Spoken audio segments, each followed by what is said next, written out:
Boa noite, amigos. Mais um episódio do The Dealers, sempre contando aquele pedacinho da história da distribuição automotiva brasileira e do mundo, por que não?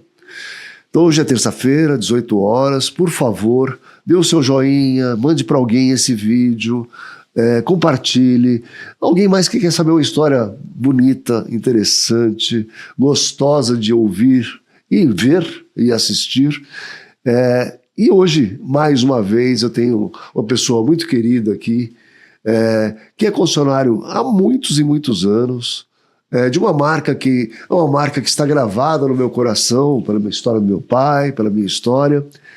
E eu queria dar muito boas-vindas aqui para o Douglas Lousa, que está aqui. Muito obrigado. Da Docar, de Pindamonhangaba. Pô, feliz de você estar aqui. Muito obrigado por ter vindo.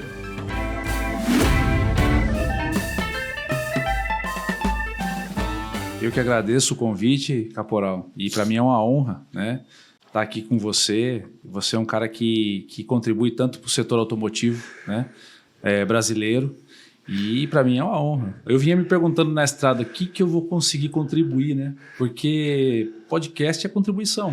Então, mas a contribuição mais importante que você vai fazer aqui é da sua história.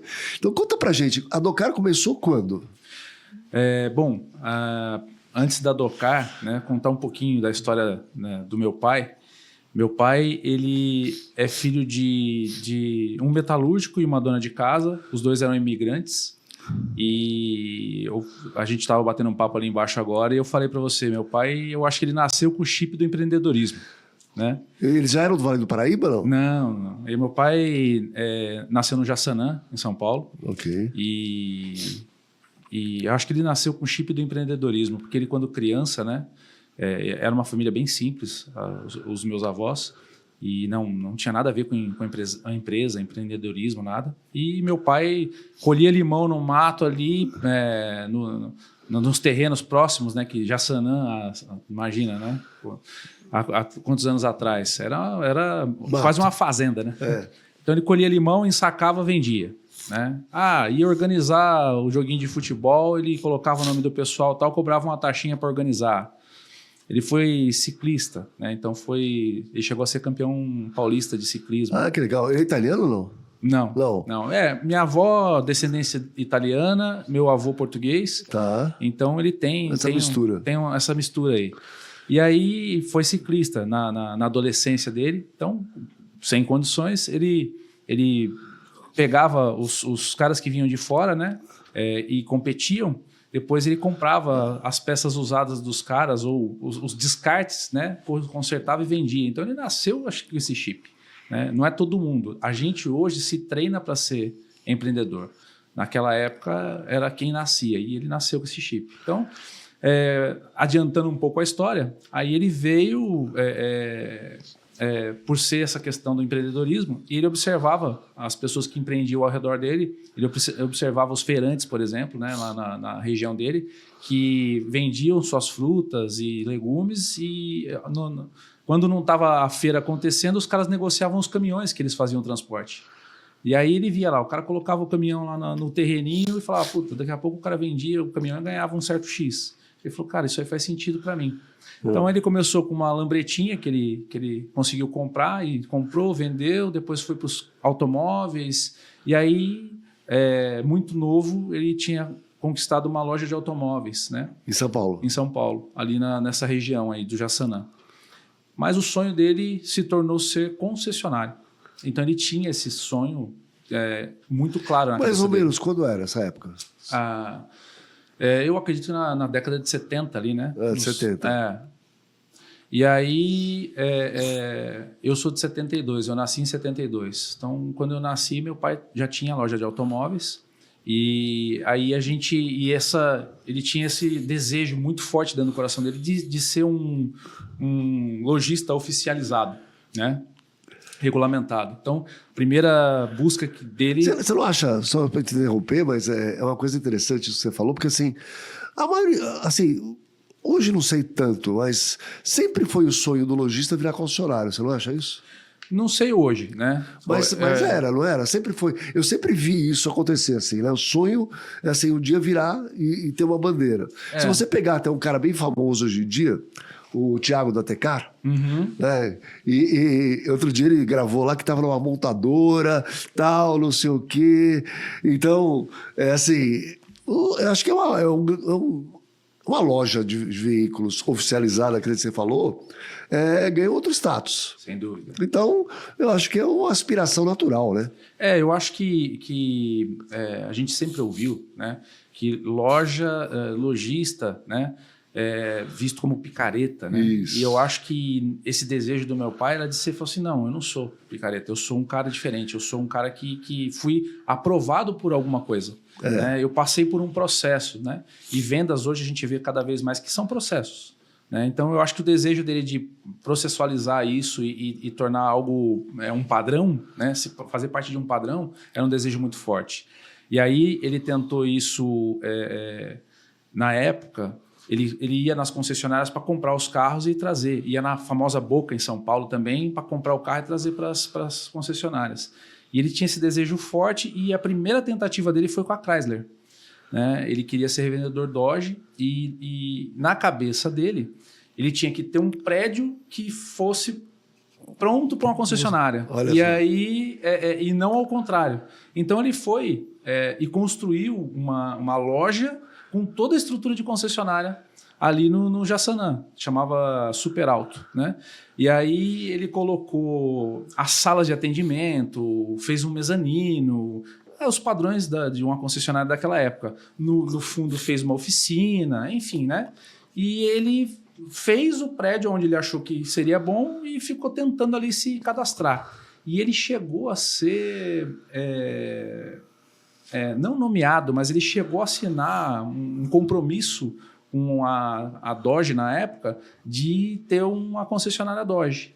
E aí foi o primeiro baque dele assim forte, né? Isso ele me conta, porque eu era criança, não sabia. Teu pai ainda é vivo? Não, meu pai já é falecido. Tá. Faleceu em 2015. Tá. E aí, o primeiro baque que ele recebeu foi quando ele assinou essa carta de compromisso com a Dodge. E aí ele... nessa compra que ele fazia de carros ali, ele tinha concessionários Dodge e ele compartilhou isso com um concessionário Dodge. Falou, cara, vou ser colega de marca de vocês. E aí o cara falou assim, nossa, que legal, Sérgio, que bacana. O nome dele é Sérgio Lousa, Sérgio dos Santos Lousa. E aí ele falou assim, nossa, Sérgio, que legal, que bacana, não sei o quê. Eu falei assim, e como é que foi isso? E aí meu pai relatou, né? E o cara se mostrou feliz naquele momento, mas quando meu pai saiu, o cara passou a mão no telefone e falou assim, escuta aqui. Vai nomear outro aqui? Vocês vão nomear outro aqui? Como é que é isso? Por que vocês não falaram com a gente? Enfim. E aí a coisa não prosperou. E foi a primeira frustração dele na tentativa de concessionário. E aí, daí veio um conselho, né, que ele sempre deu pra gente, falou assim, gente, o segredo é a alma do negócio. Então, muita calma. Você não pode falar tudo para todo mundo. Então, assim, uma lição muito forte. Meu pai, nessa época, ficou muito triste, abalado. E aí, quando ele começou de novo a buscar, né, depois que passou a fase do luto, né, aí ele se viu com um elefante branco na mão, que era um prédio que era enorme para ser uma loja. E aí eu me lembro, aí eu já tinha meus 5, 6 anos, eu me lembro da luta dele para vender esse prédio, capitalizar de novo e tocar, né? Então, depois ele vendeu o prédio e aí ele passou, com esse capital na mão, passou a procurar da forma correta, né? Aonde tinham pontos abertos, né? E aí ele se cadastrou na Ford, cadastrou na GM, e aí nós passamos a peregrinar como família nas cidades de interior, porque naquela época tinha uma crise muito forte, várias concessionárias fechando e pontos em aberto para serem ocupados. Então nós fomos Atibaia, Cruzeiro, N cidades do interior. Eu me lembro dessa peregrinação, né? Uma vez a cada mês, 2 vezes a cada mês, meu pai falava assim, hoje nós vamos passear em tal lugar, né? E aí a gente já sabia que era uma cidade que ele estava sondando para se tornar concessionário. Então nessa época a gente conseguiu, em 1982, aí eu já tinha 9 anos, finalmente ele conseguiu comprar uma concessionária que é a Docar Veículos, concessionária Volkswagen na cidade de Pindamonhangaba. Já existia. Na época chamava Esper, que era um senhor o seu Halir Esper, que tinha a concessionária em Pindamonhangaba, né? E aí meu pai chegou para ver a GM de Pinda, né? E aí acabou não dando negócio, tudo. E aí o cara da GM falou assim, olha, entre nós não vai dar negócio, mas o meu vizinho aqui tá vendendo. E aí ele foi, pulou o muro lá, né? Conversou com o então concessionário Volkswagen, que era o seu Rally, e o seu Rally falou assim, olha, eu não tenho sucessores, eu estou cansado e quero sair do negócio, e viabilizou, né? E aí foi assim que nós fomos parar em Pindamonhangaba, em 1982. E aí mudou o nome para Docar, porque Douglas Car. Isso, Douglas e Karen, minha irmã. Por isso que é com K. Douglas e Karen. Olha só, ele pôs o nome dos filhos. Foi uma homenagem que ele fez para nós, que, nossa, é emocionante, né? Que legal. E a gente só foi entender isso depois. Claro. Né? Eu tinha 9 anos e minha irmã tinha 7, né? E aí ele fez uma homenagem pra gente e colocou Douglas e Karen, por isso que ficou Docar com K, né? Que a princípio parece que tem a ver com carro, mas não, né? E aí foi assim que nós fomos parar em Pindamonhangaba em 1982, uma cidade, sei lá, naquela época com 100 mil habitantes, era uma cidadezinha de interior. E aí ele trouxe o expertise do negócio de automóvel que ele tinha já numa grande cidade, né? Porque Jaçanã é grande São Paulo, né? Você imagina que numa mesma rua você tinha lá 20, 30, 40 lojas, né? Então ele estava acostumado a um mercado que era muito efervescente. E aí você chegou numa cidadezinha de interior, sei lá... Tranquilinha, pacata. sei lá, tinha lá... na época, se eu não me engano, tinha a GM, que era vizinha de muro, nós e a Ford. 3 concessionárias e, sei lá, umas 4, 5 lojas de carro, né? E aí ele trouxe o dinamismo de São Paulo para a cidade do interior. Então, quantos habitantes tem Pinda hoje? Hoje 190 mil. 190 mil. Na época já tinha uns 100 mil, velho. Uns 100 mil. 100 e poucos. Então ele trouxe esse dinamismo, né? E de negócios para Pinda. Então fazia dos finais de semana um evento diferente.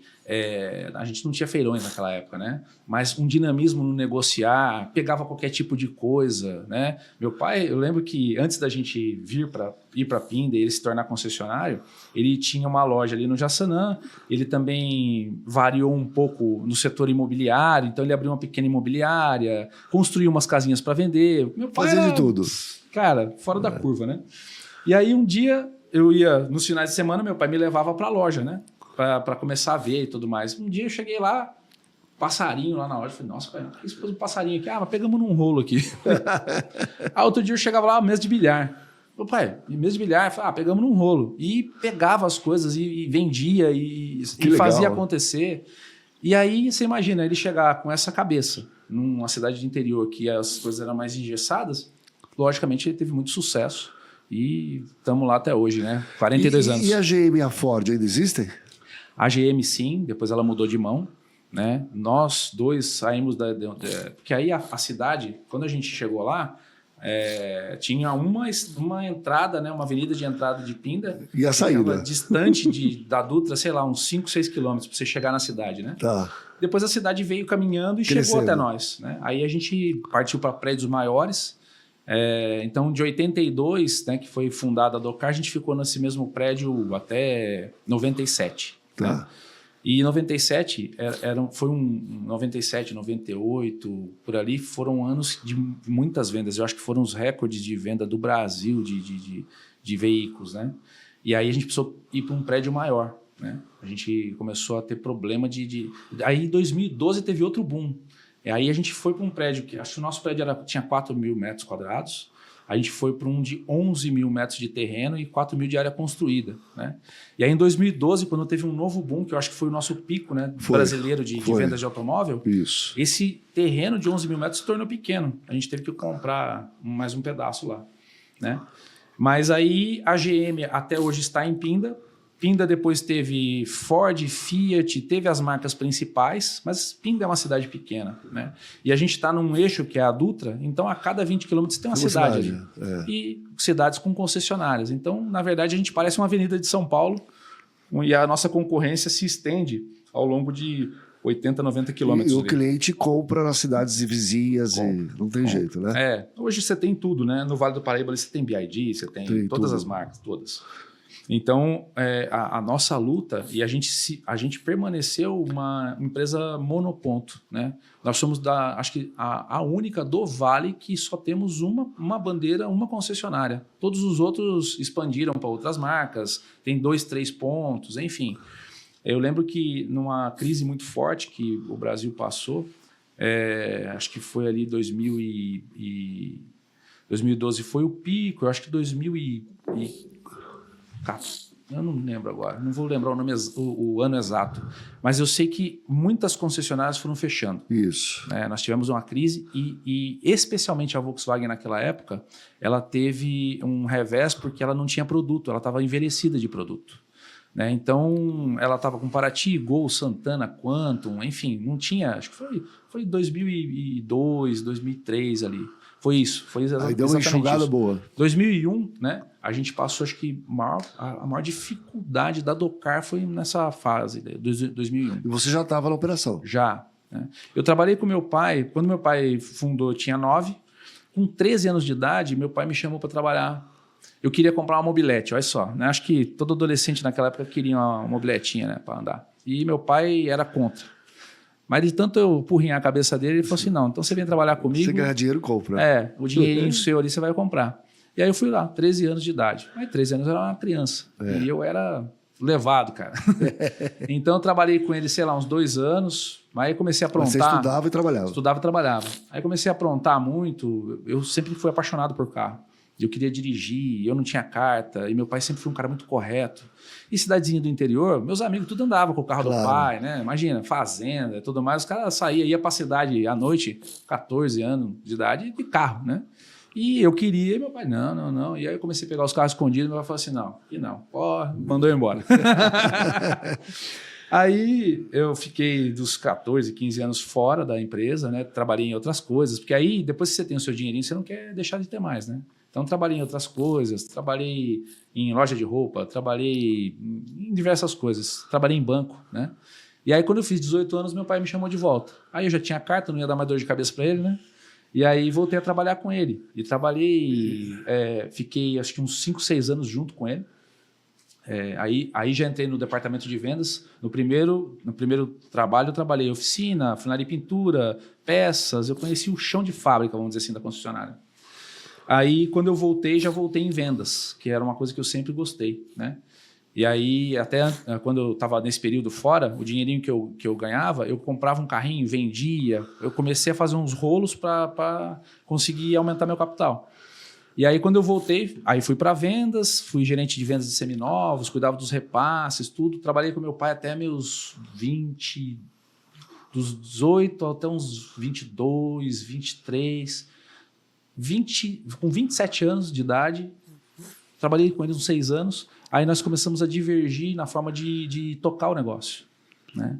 E aí algumas coisas a gente não batia e tal, e aí um dia eu tive uma discussão com ele muito acalorada e eu saí do negócio. Foi embora. Saí. Aí eu já tinha um capitalzinho, aí eu procurei um amigo que tinha uma loja de automóveis. Foi trabalhar com ele. Fui trabalhar com ele, me associei com ele, coloquei o meu capital.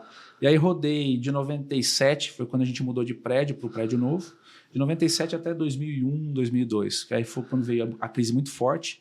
E aí meu pai tinha aberto uma Kia em Taubaté, já tentando variar o negócio, né?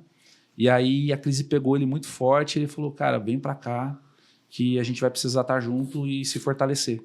Né? E aí foi quando eu voltei, e aí desde então fiquei com ele de 2001 até 2015, quando ele faleceu. E aí, você continua até hoje, e 23 anos aí. Exatamente. E aí daí para frente eu permaneci. Que maravilha, que legal. E tua irmã? Ela trabalha no negócio também ou não? Sim, hoje ela está com a gente. Né? Minha irmã também, nessa trajetória toda, ela teve momentos de estar com a gente, teve momentos de não estar. Ela ousou abrir uma loja de roupa, foi tudo. Depois ela entendeu que o lugar dela seria com a gente ali, né? E aí, com o falecimento do meu pai, eu chamei ela para vir para a loja e assumir uma parte que eu já não sou muito afeito, que é a parte mais financeira, os pagamentos. Isso, quando a gente está na gestão, se você tem um olhar mais comercial, isso te amarra muito. né? E eu precisava estar livre para estar vendo a parte comercial e eu precisava de alguém que me ajudasse nesse sentido. E dentro de uma empresa de 42 anos, a gente tem vários parceiros, né? Então, eu tenho, por exemplo, um parceiro que é o nosso diretor financeiro, que é o Gerson, que é um cara que entrou lá como office boy, por exemplo, e hoje está até hoje com a gente, mais de 40 anos, e é um cara também importante na operação e nos ajuda muito. E a minha irmã veio complementar essa parte, né?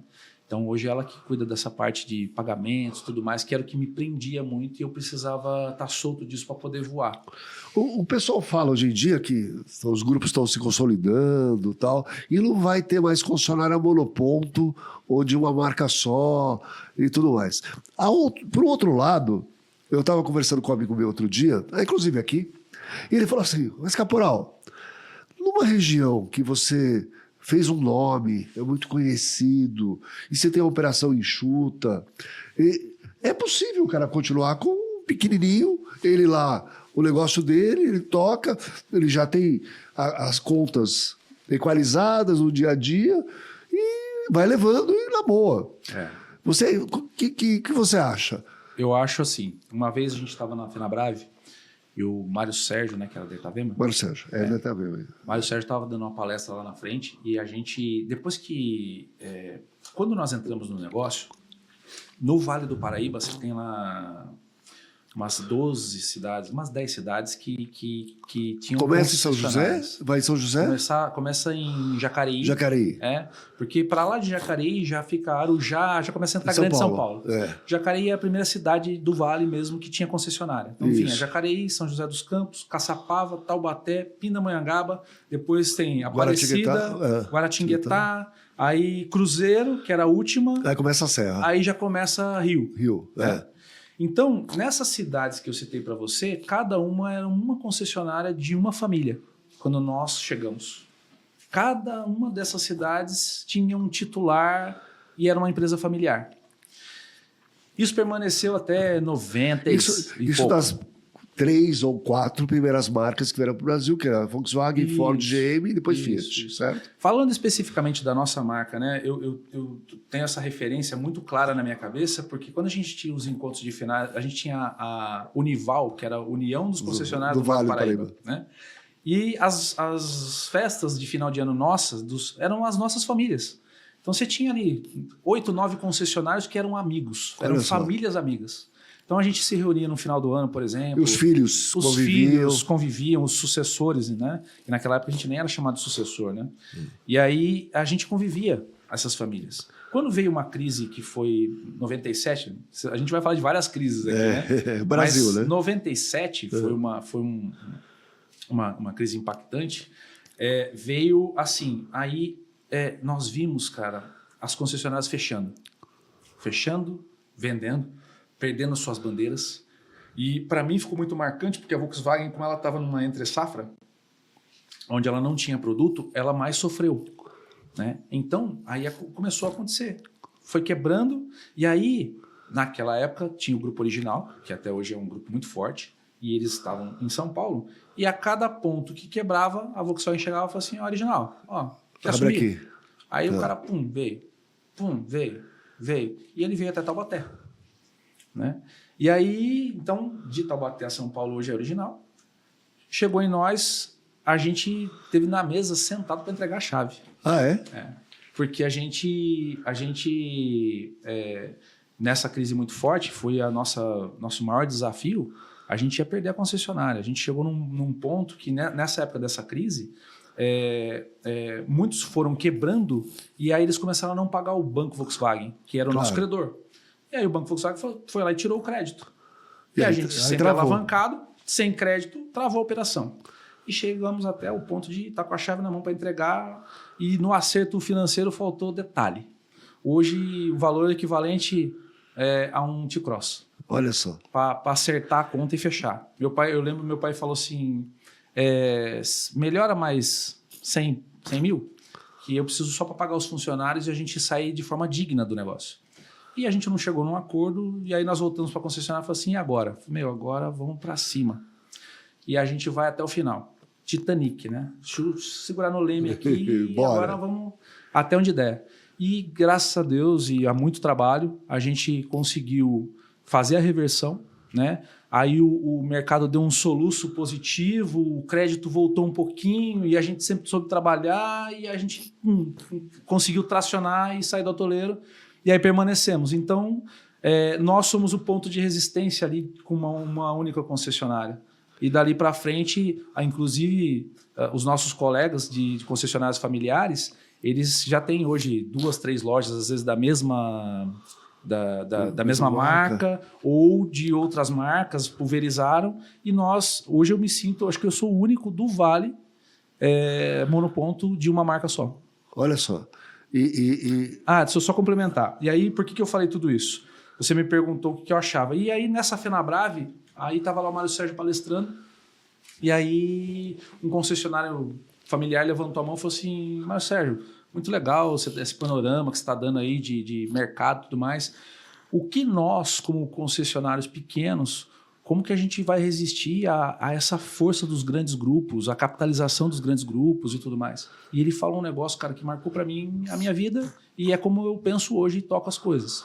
Ele falou assim, olha, o grande grupo ele tem vantagens que a pulverização, ele tem como reduzir os custos, porque ele põe compra em escala. Uma série de coisas, tal. Mas ele nunca vai conseguir a capilaridade que você tem na sua cidade. Você, que é um concessionário pequeno, você conhece todo mundo te conhece. Você tem uma flexibilidade, é o dono que está com o umbigo no balcão. Então, chegou um cliente, você trata o cara pelo nome, você tem uma pessoalidade, enfim. Esta capilaridade, o grupo não consegue. Então, ele falou assim, você, concessionário pequeno, se você tomar conta do seu quintal direitinho, você nunca vai ser apertado, né? A gente não consegue alcançar nesse nível de profundidade. E aí isso me deu um estalo e brilhou na minha cabeça. Eu falei, cara, é isso, né? E até hoje a gente toca o nosso negócio assim. E o pessoal de Pinda sai para comprar em outro lugar? Às vezes sim.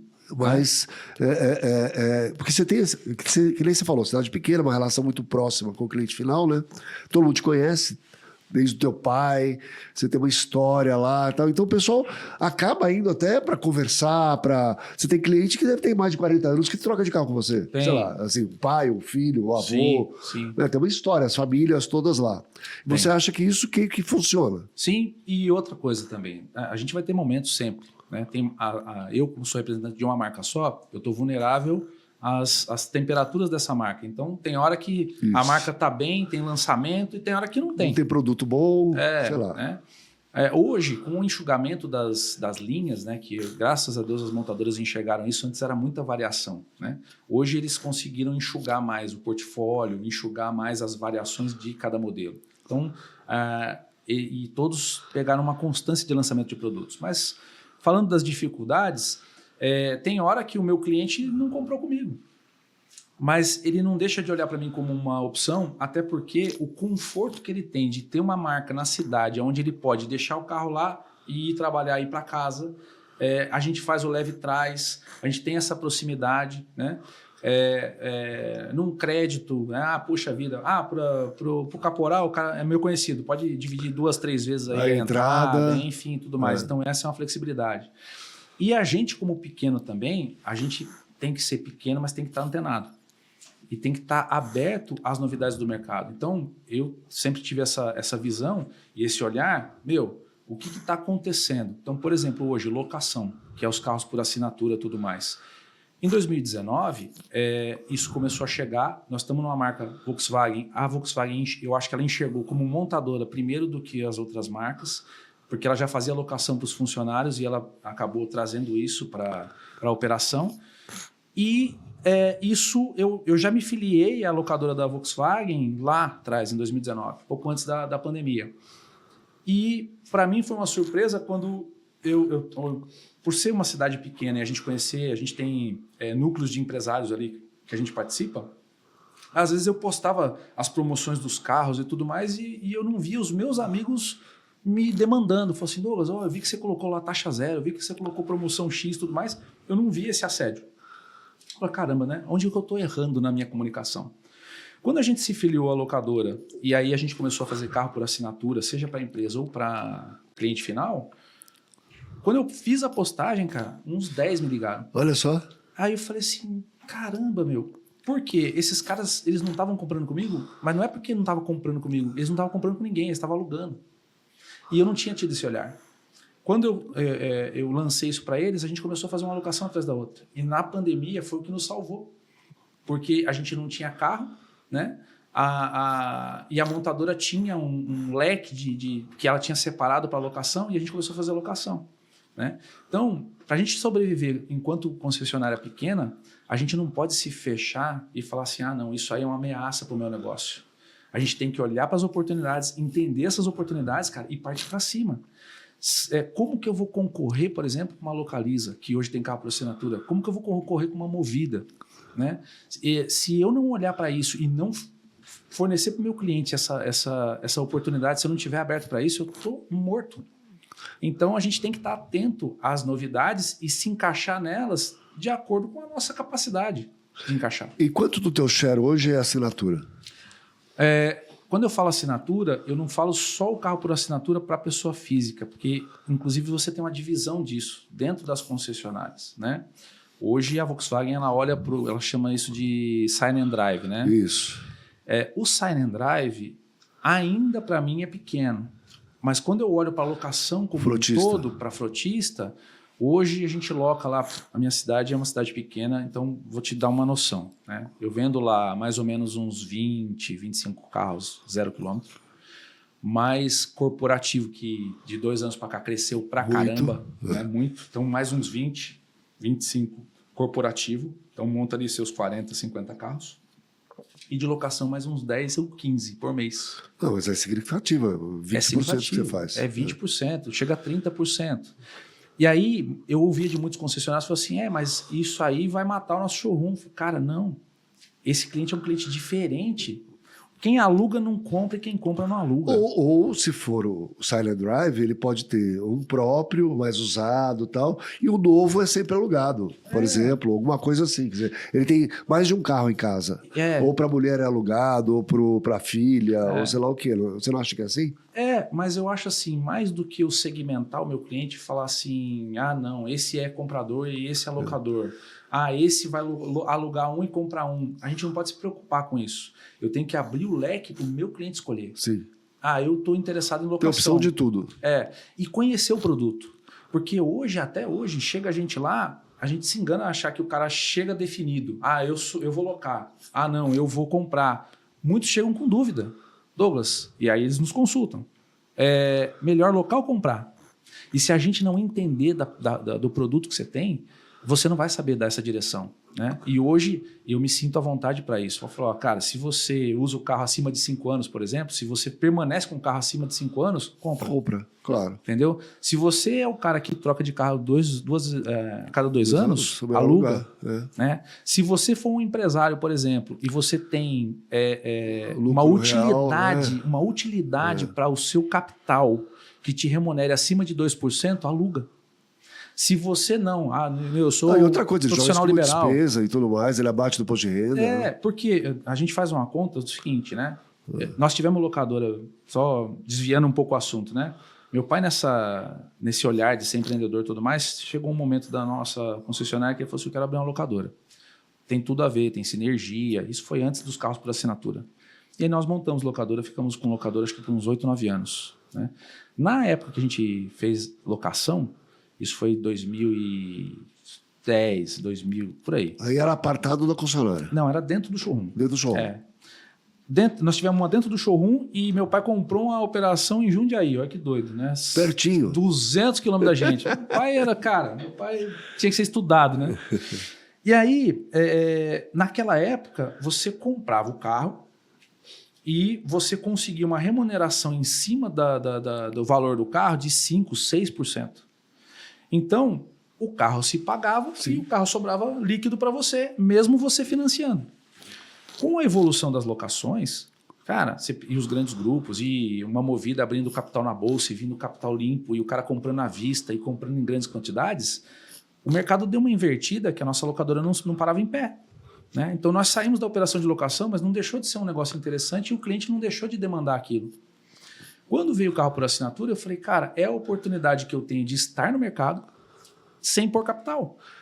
E aí eu falei assim, eu preciso ter esse leque para o meu cliente, eu não posso fechar a porta. O carro por assinatura é uma alternativa ao leasing que nunca pegou no Brasil, nunca teve, né? Porque o leasing no Brasil era uma mentira. Era um jeito de financiar diferente. Na verdade era para fugir do IOF. Isso. Então ficava um pouquinho mais barato, mas era muito caro, porque você estava pagando o carro. Isso. E o leasing nos Estados Unidos, você não está pagando o carro, você está pagando para usar. Você tem um residual bem grande, que você opta depois, quero comprar, não quero. E aí, o carro por assinatura nada mais é do que o leasing americano. Isso. Né? Então, quando veio essa oportunidade que nós abrimos o olho para isso em 2019, cara, abriu um leque para mim absurdo. Porque eu passei a alugar, naquela época, já 10, 15 carros por mês, e depois vem a recorrência. E fazendo isso com a montadora, o carro vem para fazer revisão para gente. Quando esse cara devolve o carro, e aí eu crio uma demanda, eu procuro fazer as locações lá entre 1 ano e 1 ano e meio. Porque aí o carro vem mais rápido para a gente e esse carro volta para a gente e eu posso comprar esse carro para revender. Claro. E aí ele vem pouco rodado, que é o que o cliente quer. Então, a gente enxergou essa oportunidade e começamos a trabalhar. E eu nunca... eu não sou um cara de ficar guardando segredos para mim. Então, eu comecei a falar isso para os meus amigos de concessionária. Eu falei, cara, olha para isso. E muitos, cara, falam assim, não, você tá louco, isso vai matar o nosso negócio. Você entendeu? Na associação nossa mesmo, eu falava, gente, vamos apoiar a Volkswagen, vamos ajudar ela a desenvolver esse negócio que para nós pode ser a moeda do futuro. Né? Mas teve muita resistência. Agora está fluindo, mas teve muita resistência. Por isso que eu falo que se um grupo grande tem muitas opções, a gente, enquanto pequeno concessionário, né, e hoje a gente tem dentro da associação, tem até vamos dizer assim, um grupo voltado a olhar para os pequenos. Né, porque Associação Sobrave, né? São coisas diferentes. O pequeno ele tem algumas peculiaridades que, se ele não ficar atento, ele quebra. Né? Então, se eu puder dar um conselho para os pequenos, cara, tem que estar aberto a todas as oportunidades e ver como você se encaixa. Você não pode fechar a oportunidade, você tem que abrir o leque. É isso mesmo. E você vê que você hoje, quando eu estava falando para você que o cliente de Pinda às vezes compra fora, mas com a internet, rede social, etc., você ganha uma exposição além de Pinda. Sim. E você, naturalmente, vai ter gente que da cidade vizinha, dentro da tua área de concessão e tudo mais, mas o cara acaba indo lá. Sim. Né? E você, eu vejo que você é bem atuante nas redes sociais, você está falando que tua filha produz os vídeos junto com você. Me conta um pouco sobre isso. A gente, quando há um bom tempo atrás, a coisa foi para a internet. Né? Então, hoje não adianta, se você não tiver nas plataformas, né? Nas redes sociais, se você não tiver uma atuação, você está morto. Se você não tiver nos portais, você está morto. Então a gente começou a olhar para isso e interagir melhor, aprender a interagir, porque é um aprendizado eterno. Né? Primeiro você tinha que melhorar as fotos, agora você tem que fazer foto e vídeo, agora você tem que fazer N coisas. Né, cara? Ele não para, né? E aí, a internet também não adianta você postar bem e não atender bem o lead quando chega. Então, a gente criou dentro do CAR o Team Web, que é o nosso time de geração de conteúdo. Então, a minha filha, por exemplo, ela gera os conteúdos, a Bruna. Ela gera os conteúdos, aí tem lá um rapaz que é um contratado nosso, né, um terceirizado, que ele cuida do tráfego pago e tudo mais. Então, ele pega o conteúdo que a Bruna gerou, ele elabora os vídeos, faz os cortes, faz tudo que precisa ser feito e joga nas redes sociais, e joga na mídia e no nosso site. Só que aí isso atrai o lead chega. O lead chega e cai de novo dentro do Team Web. Então ali a gente agora, recentemente, a gente tinha um esquentador de lead, que agora a gente profissionalizou e se tornou um SDR, que é a pessoa que vai atender esse lead, entender se esse lead é quente, se o cara não clicou por engano, se ele existe, né? Enfim, porque mais ou menos 50% dos leads que chegam, você não consegue falar com a pessoa no telefone, o cara clicou por engano, ou está vendo outras coisas e acabou não interagindo com você. E isso, quando a gente passava direto para o vendedor Ele não ficava... acreditava, né? Já muito trabalho, isso aqui é só lixo. Lead frio. Aí ele colocava numa massa na cabeça dele que todo lead era lead frio. E o aí cara você começou a filtrar, nutrir, até... Aí agora a gente faz essa nutrição. Qualificar o lead. Então a gente qualifica, aquece e aí passa para o vendedor a bola mais redonda, né? E agora a gente também está começando a evoluir, trazendo que isso é o pré-vendas hoje, né? Aí você tem a venda e depois o pós-venda, que agora a gente vai começar a implementar, que é cuidar do cliente depois que ele comprou. E essa virada de chave não foi nossa. Não é o concessionário virou a chave. Quem virou a chave foi o cliente. Se a gente não acompanhar a virada de chave do cliente, a gente também está morto. Então, as chances da gente morrer são enormes. Se você não estivesse vacinando o tempo inteiro contra essas chances esses vírus, né, que a gente fica exposto, a chance de você não prosperar é enorme. E teus filhos trabalham com você? Você tem mais de um filho? Tem. O meu filho, o Vitor, né, a Bruna, é um casal de filhos. E aí o Vitor está nessa parte do Team Web, coordenando ali essa parte. A Bruna também dentro do Team Web, gerando conteúdo, está com esse olhar e tudo. Então, essa é a turma que faz a atração dos leads e faz o primeiro tratamento dos leads. Depois a gente passa para a equipe de vendas para fluir. No portfólio da Volkswagen, né, não tem ainda carro híbrido e elétrico, né? Tem por locação. Por locação. Tem por assinatura. Mas não é muito acessível, vamos dizer assim. Né? São locações mais caras. Mais caras e tal. E tem essas chinesas todas chegando aí, de todo tipo. Sim. Né? Teus filhos não chegam para você e falam assim, pai, vamos pegar uma marca chinesa também, vamos... Não tem essa... Porque você eu entendo muito bem, você foi nascido e criado, né, no Volkswagen, já tem uma cabeça feita, mas você sabe que os jovens, como você com teu pai tinham as divergências, existe choque de gerações, né? Sim, depois até quero falar de sucessão. Vamos falar. Que é um negócio bacana. Cara, eu vejo assim, o jovem hoje, muitos não querem nem carro, né? Meu filho e minha filha, por estarem nesse mundo automotivo, eles têm esse olhar de ter o carro, de ter essa sensação de liberdade que é da nossa geração. Né? A gente, quando era adolescente... Obrigado pela nossa, tá? Eu arrumei brigas com meu pai porque eu queria pegar o carro. Né? Lá atrás, quando meu pai me mandou embora da concessionária, eu pegava os carros escondidos para sair. Isso era uma validação. Você chegar de carro, você chegar de moto, era uma validação da sua personalidade. Né, da sua independência, né? Então isso era o sonho nosso. Hoje o adolescente, o jovem de hoje, muitas vezes, cara, ele não quer nem saber. Ele pega um Uber, vai de carona, quer nem saber. E aí, isso não tem muito a ver com os elétricos. Né? Não. Eu vou te contar você acabou de me lembrar uma passagem que eu tive. Meu pai era diretor de uma concessionária com Volkswagen em São Paulo. E logo que saiu o Passat TS, meu pai trouxe um para casa e junto com o filho do diretor da concessionária também, que era o par dele, na primeira noite que o carro dormiu em casa, a gente saiu de madrugada com o carro e foi para a USP, aqui em São Paulo, onde tinha os rachas. Meu Deus do Você tem uma ideia? A gente chegou lá, a gente nem ia participar de racha, ia ver, porque só fazia aquelas coisas todas. Chegou lá, a polícia veio e cercou a cidade universitária inteira. Nossa. A gente fechou o carro, deixou estacionadinho, quietinho, e saiu a pé, escondido. Sim. E foi a pé para casa, era longe. Aí, no outro dia de manhã, tinha que pegar o carro antes do pai acordar, né? Putz. E trazer de volta, né? Ninguém sabia que tinha ido com o carro. Era uma aventura e tanto, né? Mas eu não vejo, assim, meus filhos, teus filhos hoje fazendo um negócio desse. Mas olha pra você ver. Mudou totalmente, né? Olha pra você ver as coisas que a gente se arriscava só para andar de carro, para chegar nos lugares de carro. Então, era uma paixão, era uma coisa de louco, que hoje eu não vejo. Né? Meus filhos acabam pegando um pouco desse vírus porque eles estão comigo ali. Mas eu não vejo os amigos deles, por exemplo, lutando para ter um carro. Cara, toda a minha vontade de sair para trabalhar muito cedo, minhas brigas com meu pai, era tudo para ter o carro ou para ter a grana para ter o carro, para ter a independência, a mobilidade, né? A liberdade. Carro era liberdade, moto era liberdade. Hoje eu não vejo a juventude olhando para isso. Né? Para eles... infelizmente, a liberdade, entre aspas, para eles, é o que eles postam na rede social, que, por outro lado, é o que mais aprisiona, né? Então, mas se você olhar o carro conectado, o carro com infotainment bacana e tudo mais, que eles se importam mais com isso que motor e câmbio, né? Que powertrain, essas coisas. Os chineses que eu estava falando, tem tudo isso. Sim, porque eu ia falar dos chineses, né? E aí, como oportunidade de negócio.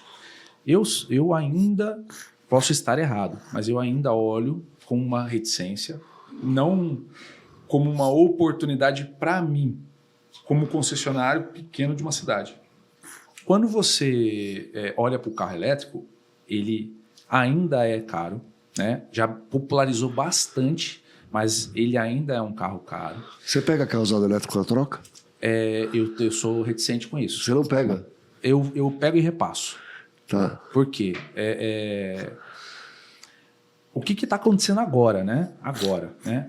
Os primeiros carros agora usados que estão vindo, elétricos, quando o cliente chega e fala, quanto você paga, e aí você vai cotar isso no mercado, os lojistas não estão apostando. E aí as ofertas são ruins. Muito. Né? Então, eu não vejo isso ainda como uma oportunidade para mim. E eu tenho um compromisso assim, tudo que eu pego para vender é o que eu compraria. Né? Então, puxa, se você falar para mim hoje, né, o carro está evoluindo, não vamos ser doido aqui, né? O carro elétrico veio com tudo. A China está subsidiando, porque por que a Volkswagen, ninguém me falou isso, é uma percepção minha, por que a Volkswagen não entrou forte nesse mercado? Os carros elétricos, eles custam muito mais do que o que a China está vendendo. Se não fosse o subsídio do governo, esse carro não poderia estar sendo vendido nesse preço. Né? Então, quando você pega uma montadora que não é chinesa e vai colocar o carro no valor que ele tem que valer... Ela não consegue. Não fecha a conta. Né? Então, bem, eu não sei até quando a China vai bancar, eu não sei como essa movimentação. Mas ainda temos um monte de perguntas.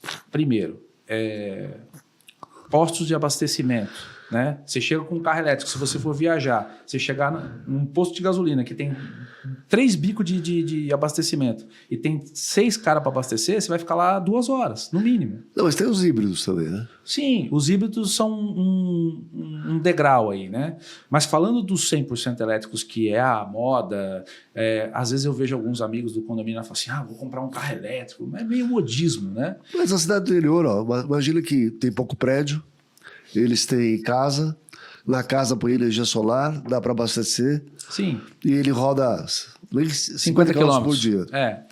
Abastece 2 vezes por semana na casa mesmo e às vezes não gasta nada. Nessa base eu sou favorável. Né? O cara não pode achar que ele vai comprar um elétrico para ser o carro da vida dele. Então é um segundo ou um terceiro carro. Que é o carro que ele vai usar e vai dormir em casa quase todo dia. Né? Se ele tiver que se deslocar numa distância maior, enfim, é isso. Um dos motivos, né, do modismo do elétrico é ecológico. Eu não vejo dessa forma. Né? Eu acho que não devo entrar nem nessa polêmica aqui. Talvez se tenha pensamento diferente. Não, e outra coisa, né? Ele é ruim para o concessionário, né? Porque baixa manutenção. Quase zero. Quase zero. Por outro lado, você não tem peça dele. Não. Então, se for só manutenção preventiva, é quase nada. Né? Por outro lado, quando bate, você não tem a peça, o seu cliente fica extremamente insatisfeito porque ele fica a pé. As peças são caras de substituição, né? Então hoje é um problema. Quando você que acompanha o mercado internacional, quando vieram esse boom dos elétricos, as locadoras americanas compraram em grande quantidade, era um modismo, né? Várias hoje estão retornando para os combustão e estão descartando essa frota primeira elétrica, porque não fechou a conta, não fez sentido. Então, eu acho que a gente ainda tem bastante para caminhar, não podemos deixar de olhar para isso enquanto, né, falando aqui como concessionário, né? Não podemos deixar de olhar para isso. Então, as concessionárias vão ter que ter ponto de tomada na concessionária, a gente vai ter que se preparar para precificar corretamente esse carro entrando, porque vai aumentar. Né? Eu comecei a ter as primeiras cotações, mas você imagina que esses caras estão vendendo muito carro, daqui a pouco isso vai chegar com força. Vai chegar com força. Então a gente tem que olhar para esse mercado, entender, aprender e navegar. Né? Não tem como estar fora dele. E os filhos não perturbam em relação a isso? Não perturba em relação a isso. E a sucessão? Sucessão, cara, é um negócio assim que é muito importante. Eu diria para você assim, para você ter uma empresa longeva, você tem que estar pensando em sucessão, né? Então, meu pai, quando eu sucedi meu pai, foi muito conflituoso, né? Alguns detalhes que eu estou dando aqui, né, dessa briga, e sai, e volta, sai de novo, e volta, tal. A gente bateu muita cabeça. E eu vejo, das montadoras, a Volkswagen é uma das que mais se preocupa com isso e tem sempre programas de sucessores há muitos anos. Quando eu era adolescente já tinha. Eu fiz curso de sucessor Volkswagen em 78. Entendeu? Eu não ouvia nenhuma outra marca falar sobre isso. Não tinha. Né? Então a Volkswagen a gente sempre teve esse olhar. Sempre. E mesmo assim, batemos muita cabeça. Né? Eu participei de uns 2 ou 3, porque a sucessão não é assim, o fundador vem até aqui... Você separar quem é herdeiro e quem é sucessor, né? Isso eu falei para os meus filhos. Né? Falei assim, herdeiros vocês são. Vocês são herdeiros ou sucessores? Herdeiro é um negócio. Você vai herdar um negócio que, se você não estiver olhando para ele, você pode herdar uma bênção ou uma praga. Né? Porque se a empresa estiver esfarelada, endividada, tudo mais, você vai dar um problema. Né? Agora, quando você se compromete a ser um sucessor, cara, aí você tem que começar a aproximar do negócio, olhar para isso, até para você saber se é isso que você quer. É isso que você vai querer. Mas para você identificar isso, você tem que estar próximo. Você não consegue julgar isso à distância. Né? Então você tem que estar próximo. Então eu falo para eles, assim, cara, vocês não têm a obrigação de me suceder, mas esteja próximo, porque seja vocês tocando, ou de repente um diretor, se você não souber o que cobrar, se você não souber como tocar, cara, você vai perder seu negócio. E é um legado. Né? Hoje a Doccar tem 42 anos. Né? Daqui a pouco vão ser eles. Eu sou segunda geração, eles são terceira. Então, eles estão começando a participar do programa de sucessores, né? E hoje, eu acho que o programa de sucessores está dando um salto. Né? Inclusive, o Mauro Sadi, na presidência dele agora, quando ele foi entrar, e a gente sempre participou ativamente e tudo mais, e ele lançou as perguntas lá. Né? O que vocês querem para essa nova gestão?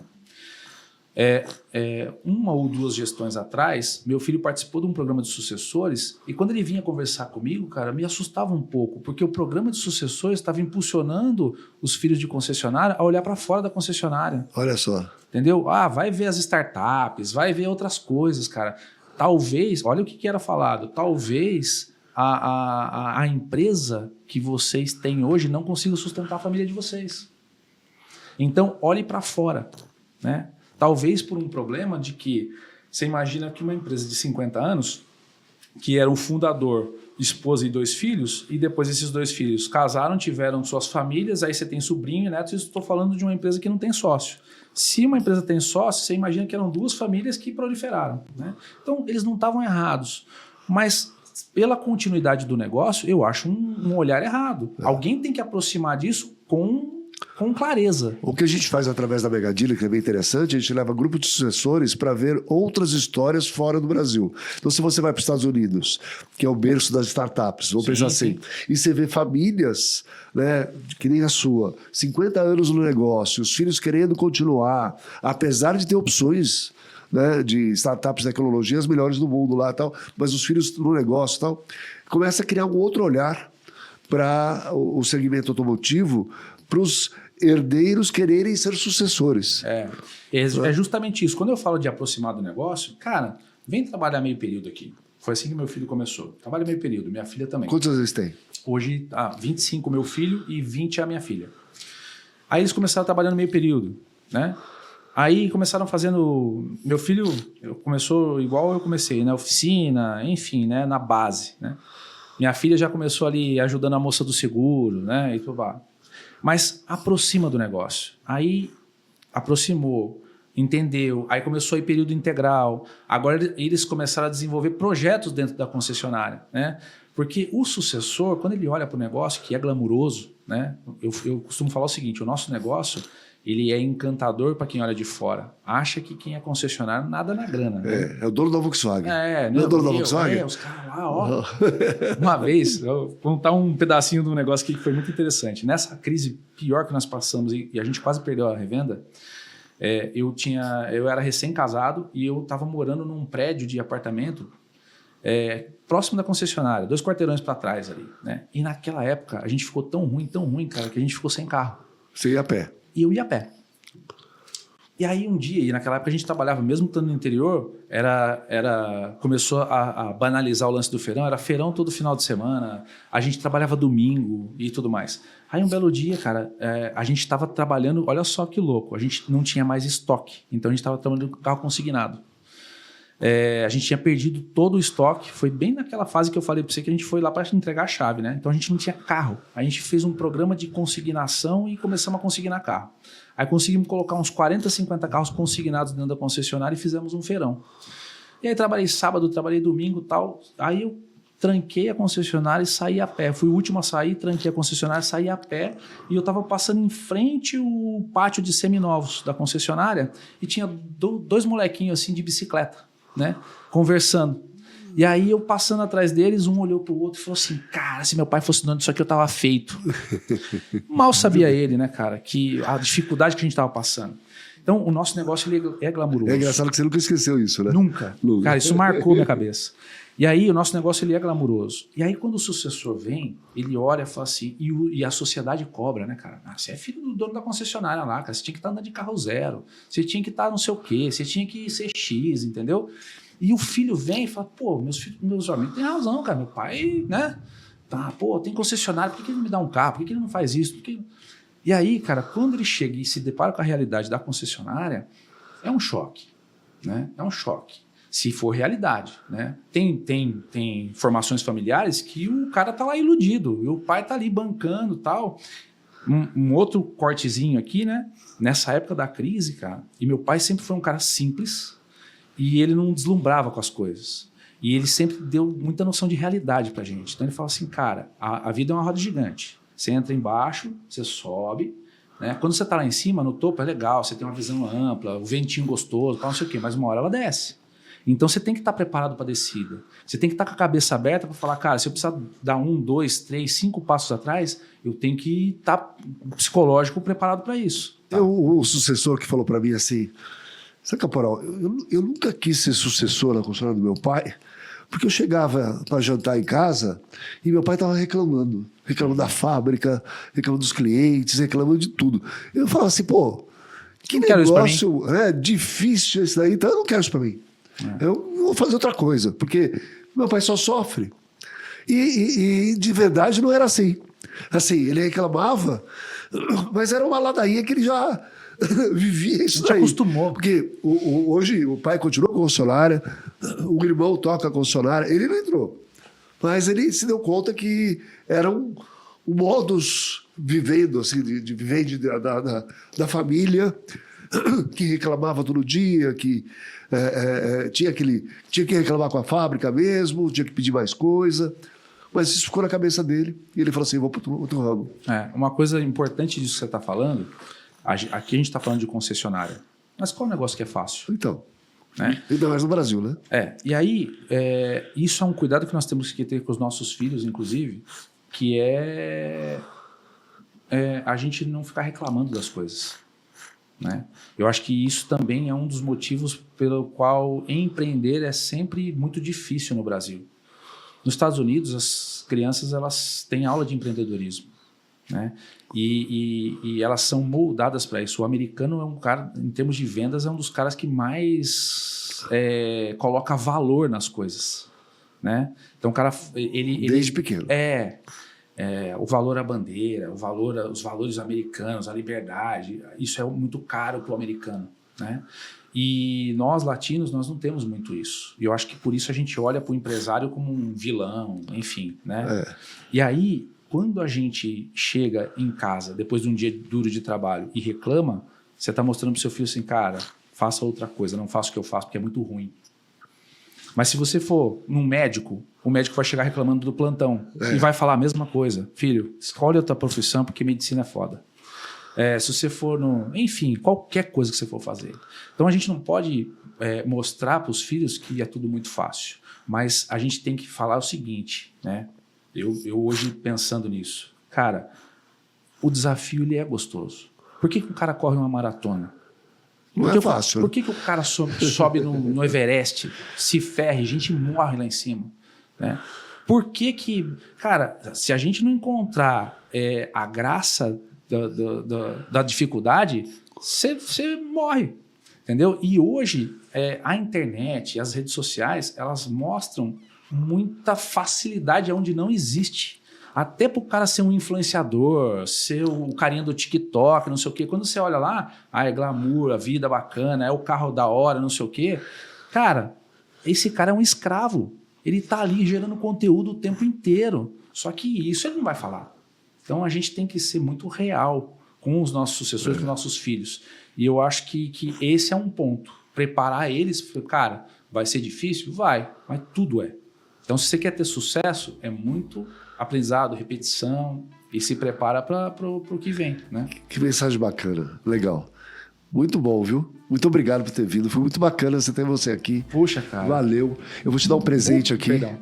Tá? Uma lembrança do The Dealers pra você. Puxa, que top, cara. Um vinho pra você tomar, aproveitar que ainda tá frio.